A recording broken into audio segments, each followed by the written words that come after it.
ఏమండి, ఏ ఏ నెలలో నుంచి ఇచ్చామో ఆ నెల నుంచి లెక్కలు కట్టి వడ్డీ ఖచ్చితంగా తీర్చాలి. మనం తీర్చకపోతే ఒప్పుకుంటారా? అప్పు తీసుకున్న తర్వాత ఒప్పుకోరు. పిల్లరా, దేవుడి దగ్గర అప్పు తీసుకోలేదు కానండి, జీవిత విధానాన్ని బట్టి జీవితాన్ని దేవుడు లెక్కడుగుతాడట. నీవు ఎలాగ జీవించావో. భూమి మీదకి దేవుడు ఊరికినే పంపించలేదండి మనల్ని.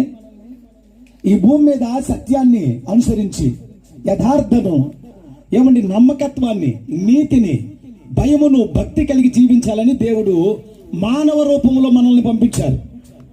లేకపోతే పిల్లరా, మరి గ్రంథాలలో కొన్ని ఉంటాయి.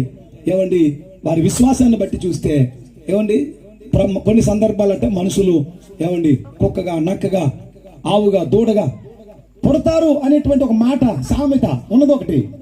పిల్లరా, అలాగ జన్మించడానికి దేవుడు ఒప్పుకోలేదు. నిన్ను ఒక మానవ రూపంలో ఈ భూమి మీద పంపించారు. ఎందుకో తెలుసా? సత్య మార్గాన్ని తెలుసుకుని దేవుణ్ణి గురించి సాక్షిగా జీవించడానికి నువ్వు ప్రయత్నిస్తావని దేవుడు మానవ రూపాన్ని ఇచ్చారు మనకి, తన రూపాన్ని ఇచ్చారు మనకి.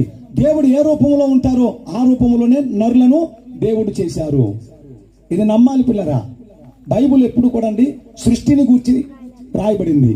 సృష్టి ఎలాగా ప్రారంభించబడిందో రాయబడింది. మనుషులు ఎలాగా భూమి మీదకి వచ్చారో రాయబడింది. ఒక